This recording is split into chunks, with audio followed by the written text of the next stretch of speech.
And నా ఇప్పుడు బాబీ గారి మాటలు వినే టైం వచ్చేసింది. సో రిక్వెస్టింగ్ డైరెక్టర్ బాబీ గారు. ఎవర్రా మీరంతా అన్నట్టుంది ఒకసారి. అందరికీ నమస్కారం అండి. ఇక్కడికి వచ్చిన మీడియా మిత్రులకి, కార్తీ గారి ఫ్యాన్స్కి, స్టేజ్ మీద ఉన్న మా డైరెక్టర్స్ అందరికీ. మధురా శ్రీధర్ గారు కాల్ చేసి రమ్మనగానే నేను ఇమీడియట్గా 1 సెకండ్ కూడా ఆలోచించకుండా కార్తీ గారు ఉన్నారనగానే వచ్చేసాను. అంటే అంత హ్యూజ్ లవ్ ఆయన తెలుగు ఆడియన్స్ నుంచి గెయిన్ చేశారు. జనరల్గా మన తెలుగు వాళ్ళం చాలా సినిమా పిచ్చోళ్ళం. మనకి ప్రాంతము, భాష ఏ సంబంధం ఉండదు. పిచ్చిగా ప్రేమించడం తప్ప మనకేం తెలీదు. అలా ప్రేమించిన దాంట్లో చాలామందిని మనం థియేటర్ దగ్గర దాకా ప్రేమిస్తాం. బట్ కార్తీ గారు, సూర్య గారు థియేటర్ నుంచి మన ఇంటికి వచ్చేసారు. మన బైకుల మీద, మన ఆటోల్లో, మన బస్సుల్లో. సో మన ఫ్యామిలీలో పార్ట్ అయిపోయారు వాళ్ళు.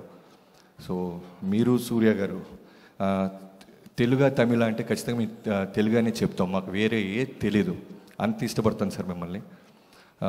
మీ యాక్టింగే కాదు, I admire your selection of script sir. First నుంచి మీ ఫస్ట్ డెబ్యూ పరుతువీరం దగ్గర నుంచి. అంటే నాకు ఎప్పుడు రవితేజ గారు ఒక మాట చెప్తుంటారు, ఏంటి సార్ ఇవాళ రైస్ తినట్లేదు మీరు, చపాతీ, ఓ రోజు ఏమో ఓన్లీ పన్నీర్ తింటున్నారంటే బాడీని మనం కన్ఫ్యూజ్ చేయాలి బాబీ. సో అలా ఆయన సెలెక్షన్ ఆఫ్ ఫిల్మ్స్ అలా ఉంటాయి, కన్ఫ్యూజ్ చేస్తారు. ఒకసారి మే అలగన్ అని చేస్తారు, ఒకసారి కాశ్మోరా అని చేస్తారు, ఒకసారి జపాన్ అని చేస్తారు, ఒకసారి ఖైదీ అని చేస్తారు. ఏ సినిమాకి నెక్స్ట్ సినిమాకి సంబంధం ఉండదు. సో అంత బ్రిలియంట్గా సినిమాని సెలెక్ట్ చేస్తూ ఆయన యాక్ట్ చేయటం నిజంగా చాలా చాలా గ్రేట్ కార్తీ గారు. మీకు ఒక ఎగ్జాంపుల్ చెప్పాలి. బీయింగ్ ఏ డైరెక్టర్, నేను డాకు అప్పుడు మే అలగన్ చూశాను, సత్యం సుందరం ఉంది, వస్తున్నారు, అఖండ 2తో వస్తున్నారు, అరుద్దాం. సో ఆ మే అలగన్ చూసిన తర్వాత మళ్ళీ కొన్ని రోజుల తర్వాత ఓటీటీలో I have a 7 years daughter sir. సినిమాలు ఇంట్లో చూస్తుంటే తెలియకుండానే ఏడ్ చేస్తున్నాను. నా కూతురు నా వైపే చూస్తుంది, మ్యాక్సిమం నేను దాచుకొని ఇలా పెట్టుకుంటూ ఏడుస్తున్నాను. డడ్డా ఇది సినిమా, నువ్వు డైరెక్టర్వి అయినా ఏడుస్తున్నావు ఏంటండి. అవేమీ తెలియకుండా డైరెక్టర్ అని మర్చిపోయాను, సినిమాని మర్చిపోయాను. That's how you acted with Arvind Swamy గారు.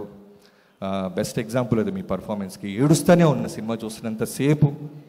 So one of the finest actors we have.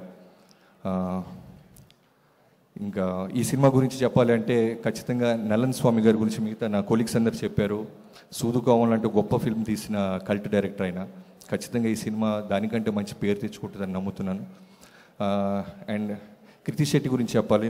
మాకు ఆల్మోస్ట్ ఫ్యామిలీ లాగా, మా నైబర్, ఒకే చోట ఉండేవాళ్ళం మేము. వాళ్ళ పేరెంట్స్ ఎప్పుడు రెగ్యులర్ కలుస్తూ ఉంటారు. సో చాలా మంచి అమ్మాయి, అంటే మన తెలుగు అమ్మాయి. ఉప్పిన తర్వాత చాలా చూజీగా, జాగ్రత్తగా చేసుకుంటూ వెళ్తుంది. కార్తీ గారితో మేనిఫెస్ట్ చేసింది, నేచర్ వినింది. అలాంటి కార్తీ గారితో ఇలాంటి సినిమా రావటం I'm so happy Kriti. I wish you all the best. And Gnanavel Raja గారి గురించి చెప్పాలి. మనం పరుత్వీర్ అని మాట్లాడుతున్నాం కదా, ఆ సినిమా కార్తీ గారిని లాంచ్ చేసి డెబ్యూ చేసిన జ్ఞానవేల్ రాజా గారికి I wish you all the best sir. మిగతా టీం అందరికీ I wish you all the success. See you in theatres. Thanks a lot.